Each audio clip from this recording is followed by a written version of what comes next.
Hello there, World of Tankers, and welcome to the channel. In today's video, we are going to be playing in the Centurion 1. Now, there are a lot of Centurions out there in the battlefield. We have just in Tier 8, the Defender Mark 1, which is obviously a Centurion. We've got the Centurion Mark 5 1, and at Tier 9, we have the Centurion 7 1. But technically as well, vehicles like the FE 4005 carry a Centurion hull. Same for the Conway. So there are a lot of Centurions out there. Now, why are there so many? Well, it turns out that this was one of the best tanks built during its time period. It had great frontal armor, a fantastic gun, and it really served every purpose it needed to, even serving after the war it was intended to, and many, many more. I think actually, correct me if I'm wrong, but the Centurion is still used in service today. So, how come this vehicle is so fantastic in real life, but, well, it's not amazing in Blitz? Well, we're going to be breaking into that in today's video. So let's get straight into the stats.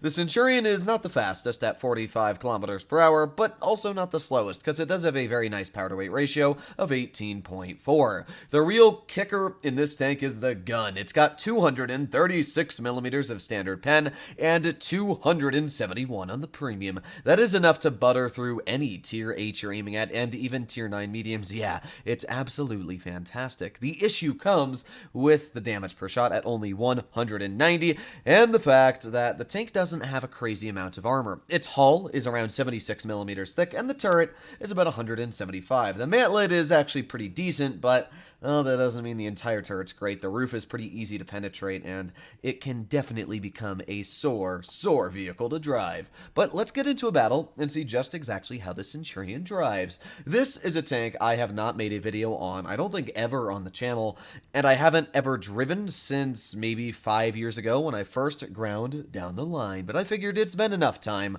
Why not revisit this tank and see how it actually can perform? So the gun is great. It's got 2300 DPM, and that's with me running calibrated shells. It's also got fantastic pen, as we went over, but very, very good dispersion and aiming time as well. That's one thing a lot of Brits carry, is fantastic gun handling aspects, but just like a lot of other British tanks, you'll notice its on-movement dispersion can be a bit of an eyesore. So it does have downsides, but not too bad, at least on that part. We have been detected by the enemy Kampfpanzer 70, which is a bit of a scary thing, but what do they have? They got an E-75, Kampfpanzer, AMX Defender, Tiger II, and then a bunch of tank destroyers, a Waffenträger, and 2 Scorpion Gs.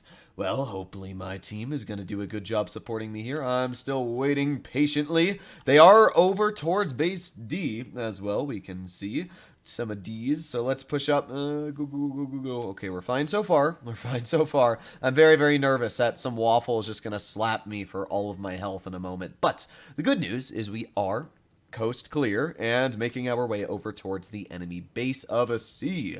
Now, our VK-45 is very, very slow, and he's probably going to regret being slow because, well, yeah, it's not going to go all too well. I'm going to capture base C, because that's pretty self-explanatory. Capturing bases can be a massive, massive advantage in the end of a battle, and hey, you never know, maybe capturing this base will give us a win. So the real question I have is, where is the enemy? Because there's quite a bit of them getting spotted now, which is good news. Maybe we can get a shell into the Waffenträger. Boop, there you go. Nice tap for 203, I'll take it. And, I do want to be very cautious still. There's the Kampfpanzer, but the E-75 is not detected, which does give me a bit of a scare. Now, I could capture base D, but at this point in time, it doesn't seem that necessary. We are already up 3 base captures, which means that we are going to skyrocket ahead in the base points. So we got the Tiger II behind us, and let's go for a snap right into his booty. And now we can go for maybe a shell into the waffle. There you go, another nice tap. I mean, this is where the DPM on the Centurion feels very, very nice, especially because I just butter through the rear of this Tiger. So there we go. We're already getting some nice shells out. We're up to 900 damage dealt, and let's keep on farming. You can see, though, that average damage does feel kind of bad. It really does. It's not bad, honestly. Like, 190 is enough to deal some damage to your opponents, but it's just kind of lame. That's the issue I have with it. So, E-75, there you go. Nice shot right into the rear. But before I shoot at the C-75, I'm going to shoot at the Scorpion. Oh, max roll for 313 damage. Well, let's go back to farming the rear of the E75. This is a pretty solid battle going for us. There you go. Nice shot. HE into the Scorpion G. And with that, the team only has 3 vehicles left. The C75 is kind of just asking for it at this point, to be completely honest. But yeah, we're just going to keep on firing. We've damaged his engine, or not really his engine, but his fuel tank. But sadly, we're not getting any fires. And again, you can see where the DPM on this tank just, it's nice. But it's just the fact that it's got so little alpha. It really just doesn't hurt all too much. Either way, that was a pretty nice battle. We were able to deal upwards of 2,800 damage and come out with a victory. So pretty solid. We were able to farm the opponents and do a great job. That is where the Centurion 1 feels pretty fantastic. Well, as always, let's load in the one more battle and see just exactly what the Centurion can do this game. Now, the nice thing, as I said last game, is that you've got fantastic pen. I mean, even a Tiger 2, I can probably butter through with 270 millimeters of APCR penetration. Even up against tier 9s like the E75, I'm still quite confident that my penetration could easily cut through the E75's lower plate. And the gun's so accurate, you could probably just hit the hatch a couple times if you were that close anyway. I don't know why you'd be fighting an E75 with the Centurion, but hey, last battle, I guess we were, so you never know. But hopefully we will load into a battle eventually. Here we go, in a tier 8 battle, actually an all tier 8 battle. What do we have on the enemy team that worries me? Well, we got a T49 and a T34-3. Apart from that, they don't have too much. I mean, yeah, they got the heavies here and there, IS-6 and the Luva, but those tanks don't really scare me all too much. A no camo Chimera does scare me a little bit though.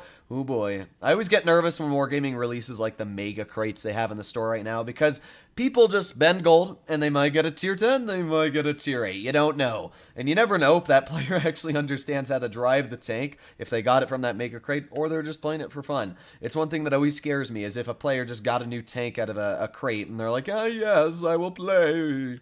Either way, we're going to go push towards base A and see if we can get some spots out on their team and maybe even a capture on the base. Now, the enemy team does have a Borsig, which, as we know, is a incredibly powerful tier 8 German tank destroyer. A 640 damage, 15 centimeter shell. It doesn't sound very fun, I'm going to be honest. Either way, let's finish capping this. Oh, no. I lied. I don't trust it. Ah, yes, see? The idea was right. Hello, Mr. 49. Eat that. Haha. Alright, well, we got that shell out. We also got the VK over here. Get a nice tap into his turret. You can see where the gun is great. I mean, we are not missing shells, which is very rare, because usually when I try to use any accurate tank, the shells miss like every time. But yeah, for this tank, I mean, you can see just how incredibly accurate this gun is. There you go. Nice shot into the IS-6. We can just sit here, haul down, and let's go for another shell. Nice. All right. And in a couple more seconds, we'll go for another shell. I mean, we've already taken a pretty sizable chunk off of that IS-6. Now we got the Yag Tiger right here. I would love to track that guy, but I guess that's not going to happen. Maybe we can go for the Borsig's track wheel. I really am really trying to track the enemy opponents, but we're still up to 1,500 damage. We've been able to use that fantastic pen. Well, maybe not on the Borsig, because, well, we all know the Borsig's armor, but I have been able to use it on opponents like the Yag Tiger. Now that I'm on its side, this is where that accuracy is going to come even more handy, and as well, that penetration is going to be even better. So let's see, we got the Borsig off to the side. He's dead. Oh, that hit a bit, but oh well. We're just going to continue pushing on up. There you go, nice clear on the enemy Yag Tiger. Alright, well, let's just, honestly, I don't even care if this guy pens me. We got so much more DPM than him. We're just going to push up, and hopefully we should be able to get some more shells out. There's one shot, there's two shots, but I am a little worried about the Sluva. We might just end up dying. Oh, no. Oh, no. This is not good news. I might die. Alright, well, let's see if we can get another shell out into the Luva anyway. We got the 34-3 up top. There goes the Luva pushing down. Oh, I'm being careful. I'm being careful. Speech. Oh, no! Pressed on. That was my fault. I should have pressed on the brakes a little bit harder there. I'm going to be honest, it's late at night. It's 2 in the morning, so that was my fault. Either way, you can see the Centurion is a nice tank, even though it might not always get the best team. Yeah, you might not always get the best team, and even sometimes I will make the occasional mistake. That was my fault there. I should have expected that guy to be turning around, but I was really hoping he was going to be focusing towards the VK-45. Either way, we're definitely not going to win this battle, but we did deal over 2,000 damage, and showcase just why British guns are sometimes amazing. The accuracy plus the penetration is great. I mean, you have so many capabilities with the Centurion. It's just the fact that it's definitely a bit outdated. I would hope Wargaming would maybe revamp it when they give it PBR, make the turret a bit stronger, but you never know. Hopefully, all of you enjoyed today's video, and I'll be seeing you in the next one. Bye-bye.